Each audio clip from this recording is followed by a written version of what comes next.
Fanmiaravatsika rehetra amin'ny anaran'ny Jesosy Kristy toko amin'ity taona vaovao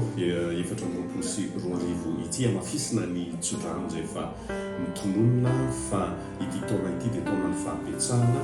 ary ametraka anao amin'ny toeran'ny mpanapaka Andriamanitra araka ny ten'Andriamanitra ao amin'ny Genesis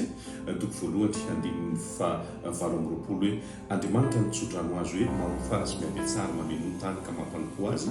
ary manjaka amin'ny hazan-drano ao amin'ny ranomasina sy ny voromanidina ary ny biby rehetra izay mihetsiketsika ambonin'ny tany. Ray zany taona ny fahabetsahana ao ty taona ty faharoa ametraka anao amin'ny toeran'ny mpanapaka Andriamanitra. Ahoana ny atonga hatateraka izany ten'Andriamanitra izany? Tonga ny fotoana riavana malala tena hoe iseholona i Jesosy Kristy ao anatin'ny fotsika, le fiainan-danitra ao anatintsika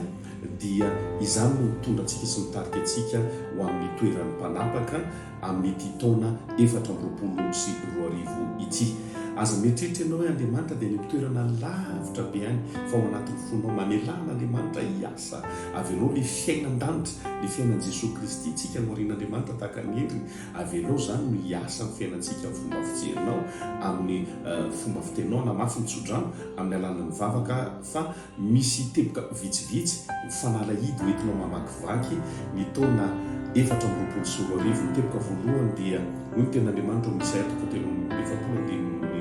favalo amby folo aza matsiaro lasa na misaina taloha riavana malala fanalahidy voalohany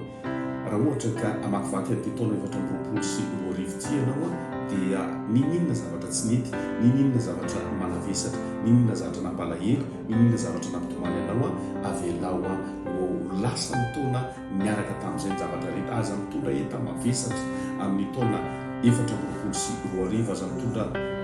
fankahalala, aza mitondra fahakiviana, aza mitondra fahavesara, aza mitondra stress amin'ny taona efatra amby roapolo sy roa arivo satria mavesatra sady ny entanao vao manomboka ny taona dia mbola tsy tonga ny volana febroary efa mety ho selitra ianao aza mitondra zany avelao zany ho lasany na nety na tsy nety fa mamelana Andriamanitra avelao Andriamanitra mitsangana raha mino n'Andriamanitra ianao fa Andriamanitra tena miado anao ka avelao Andriamanitra hitsangana eo amin'ny fiainanao izy zany avelao Andriamanitra no hiado anao mandritra ny taona matoa Andriamanitra miteny ao amin'ny matotoko faraiky amby folo andininy favalo amby roapolo hoe ho anareo zay miasa fatratra sy mavesatra etana makanisa tiampo fa zany mianareo fitsara riavana malala matoa Andriamanitra miteny hoe ho anareo zay miasa fatratra sy mavesatra etana misy mavesatra etana santsika amin'ity volana janoary ity tsy natao anao zany, tsy natao anao zany, tsy mitombona mihitsy riavana malala hoe any amin'ny volana jona any ianao vohijoro vavolombelona fa matoa tomononao anao le teny teo dia manomboka ny volana janoary ka hatramin'ny volana desambra ny fiainanao dia voninahitra makamy voninahitra fahatsarana makamy ny fahatsarana fa tsy hoe amin'ny volana jona vao tanteraka aminao tsy marina zany riavana malala ivavakitsika ary hitsodrananao Andriamanitra mpahomby anao ny zavatra rehetra, Andriamanitra ilolalana anao, Andriamanitra mitondra anao, Andriamanitra mampandresy anao, Andriamanitra no mitarika anao. Teboka faharoa alohan'ny vavahako riavana malala ninona fahombiazana izay niainanao tamin'ny taona telo amby roapolo sy roa arivo tohizo zany nanana toetra tsara ianao tohizo zany raha tia omby ianao ny taona efatra amby roapolo sy roa arivo ity tohizo ny fifandraisanao tsara amin'Andriamanitra, tohizo ny famakianao tenin'Andriamanitra, tohizo ny vavaka, tohizo ny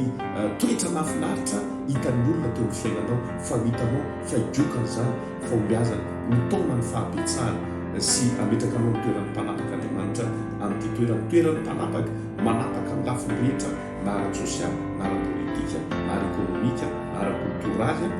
zay toeran'izay ho apetraka Andriamanitra amin'izany toeran'izany ianao satria ianao zanak'Andriamanitra ivavakitsika. Raha io misotra mangasiketa amin'ny voninahitra anao mitsodrano sady manao teny amin'ny anaran'i Jesosy ho an'ny mpijery ity fandarana MCTV ity fahasoavana, fahatsarana, famirato, fandresena amin'ny anaran'i Jesosy tononona ny fahasalamana, tononona amin'ny anaran'i Jesosy izy fomana magaga izay ho ataonao ny fiaina-tsiraiavy amin'ity taona ity tsy hanary ny tokantranonao fa ny fanatrenao, ny fandresenao, ny fahatsarana ny voninahitrao izany tonono koa ho amin'ny mpanaraka izao fandarana MCTV izao sotra betsaka fa mamany vavaka ianao anao midera laza ny voninahitra amin'ny anaran'i Jesosy. Amen.